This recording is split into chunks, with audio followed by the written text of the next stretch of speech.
Bismillahirrahmanirrahim. Assalamualaikum warahmatullahi wabarakatuh. Alhamdulillah wassyukrulillah wassalatu wassalamu ala man la nabiyya wa la rasula ba'dah. Nabiyyina Muhammadin ibn Abdillah wa ala alihi wa sahbihi wa man tabi'a hudah ila yaumil qiyamah, amma ba'du. Asyhadu an la ilaha illallah wa asyhadu anna Muhammadar Rasulullah. Raditu billahi rabba wa bil islami dina wa bi Muhammadin nabiyyan wa rasula. Rabbi zidni ilman nafi'a warzuqni fahma wa hukma wa alhiqni bis solihin. Amin. Alhamdulillah, puji syukur mari kita selalu panjatkan kepada Allah Subhanahu wa ta'ala atas segala nikmat, segala karunia-Nya untuk kita semua, yang terlebih lagi pada kesempatan ini menjadikan kita dapat bertemu kembali untuk bersama-sama membahas Asmaul Husna untuk kita teladani. Yang kali ini akan kita bahas Asmaul Husna Al-Qahir, yang artinya yang maha menundukkan. Terjemahan sekali lagi tidak menampung seluruh makna yang terdapat di dalam Asmaul Husna itu. Oleh karena itu, sebagian saja pagi hari ini akan saya kutipkan surah Al-An'am ayat 18. Surah itu berbunyi, ayat itu berbunyi, A'udzu billahi minasyaitonir rajim. Bismillahirrahmanirrahim. Wa huwa al-qahiru fawqa ibadih. Yang artinya, dan dialah yang maha kuasa. Di sini diterjemahkan kuasa. Di tempat lain diterjemahkan yang maha menundukkan. Dua-duanya punya relevansi sebenarnya, tapi bagaimana relevansinya itu nanti kita akan bahas. Fauqa ibadih, berkuasa atas segala hambanya, segala makhluknya. Wahwa al-hakimul khabir, dan dia maha hakim, maha bijaksana, dan maha mengetahui. Sekali lagi, mengetahui di sini bisa jadi sama dengan al-alim, tapi ada detil-detil yang berbeda. Baik, kali ini akan kita bahas Al-Qahir.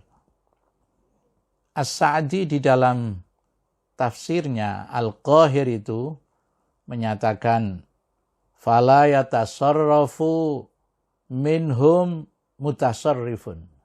Artinya tidak ada yang mengelola hamba-hamba Allah, makhluk-makhluk Allah itu, kecuali satu saja mutasarrif, pengelola itu, yaitu Al-Qahir.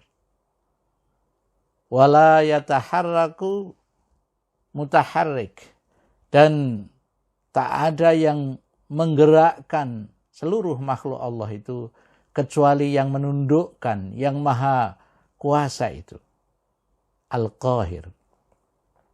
Wala yaskunu sakinun illa bimasyiatih, nggak ada yang terdiam kecuali atas kehendaknya, kehendak Al-Qahir itu. Fa'idha kana huwa al-qahir, kalau Allah itu yang maha menundukkan, maknanya menurut As-Sa'di, wa ghairuhu makhuron, maka yang lain itu berarti ada di bawah ketundukan terhadap Al-Qahir, terhadap Allah Subhanahu wa ta'ala. Satu lagi tafsir Al-Maraghi menafsirkan begini, innar rabba, maknanya sesungguhnya Allah ar-Rabb min sya'nihi al-izzatu, memang Allah itu maha perkasa, was-sultan, dan memiliki kekuasaan, wal-ulu, maha tinggi, wal-kibriya, dan maha besar, maha agung. Itulah Allah Al-Qahir. Sisi-sisinya ditunjukkan oleh Al-Maraghi, Al-Izzah, As-Sultan, Al-Ulu, Al-Kibriya. Oleh karena itu ketika merumuskan makna Al-Qahir itu, An-Nabilusi menyatakan, wa huwallazi qahara kulla syai'. Dengan Al-Qahir sebagai namanya itu, Allah menundukkan setiap makhluknya, setiap hal, setiap hambanya. Wa khada'a li jalalihi kulla syai'. Dan karena keagungannya, semua hal lalu bertakdim, lalu khudu, lalu bertunduk.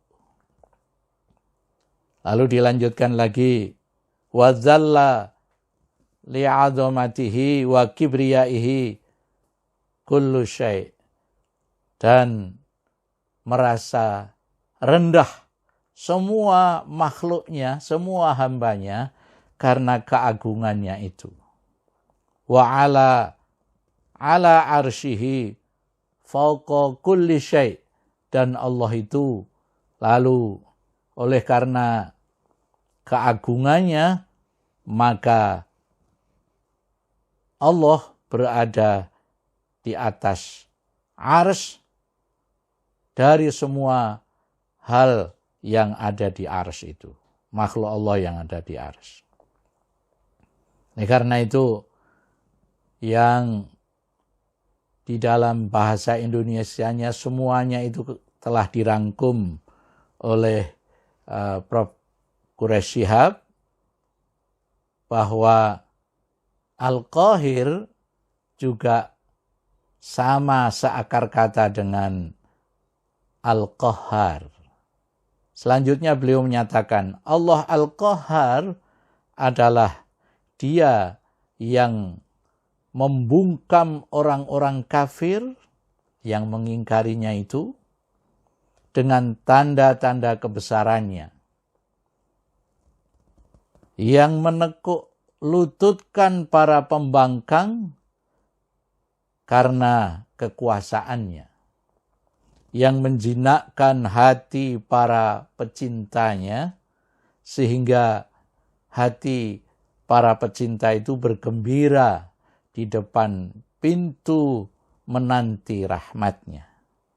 Itulah pengertian Al-Qahir, yang juga dengan pengertian yang sedikit berbeda tapi seakar kata, yaitu Al-Qahhar yang telah diuraikan oleh beliau.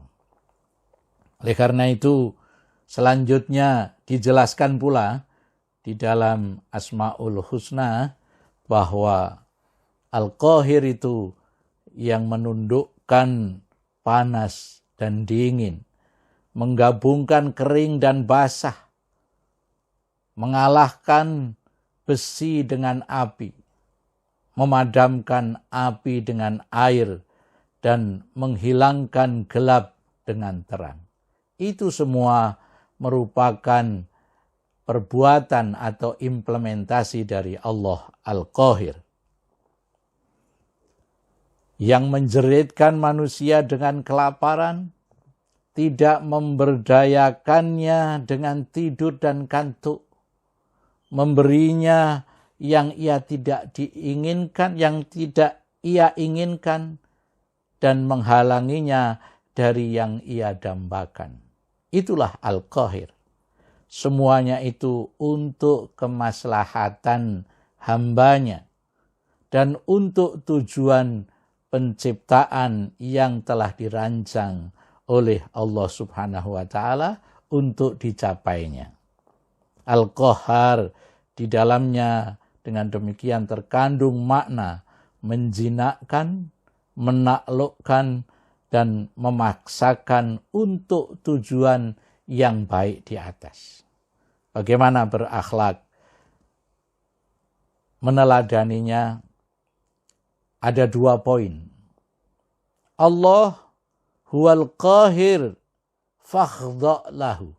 Allah itu yang menundukkan, maka tunduklah orang mukmin di bawah ketundukan kepada Allah Subhanahu wa Ta'ala. Mengapa? Li'annaka fi qabdatihi, karena Anda berada di genggamannya. Tapi di sisi lain, la takun dhaifan, Anda jangan menjadi orang yang lemah. La takun khunu'an, Anda jangan menjadi orang yang hina-hina. Wala takun mustasliman, dan Anda tidak boleh menyerah ketika Anda melakukan usaha-usaha untuk mencapai suatu tujuan yang baik. Itulah berakhlak meneladani Al-Qahir.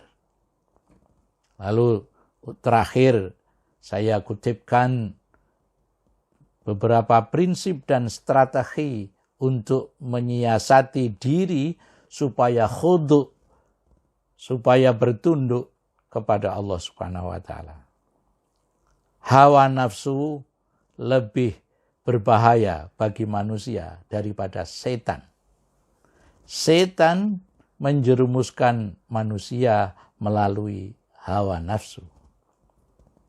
Dengan demikian kita dapat memahami bahwa hawa nafsu adalah pintu masuk dan kendaraan setan untuk menjerumuskan kita. Maka yang harus kita waspadai adalah hawa nafsu kita. Baru yang kedua setelah itu adalah setan. Demikian mudah-mudahan kita dapat mengelola diri kita ini untuk kita tundukkan kepada Allah Subhanahu wa Ta'ala dengan mengendalikan nafsu kita, dengan kewaspadaan yang tinggi kepada hawa nafsu kita, supaya tidak menjadi pintu masuk dan kendaraan setan yang akan menjerumuskan kita. Wallahu a'lam bishawab. Wassalamualaikum warahmatullahi wabarakatuh.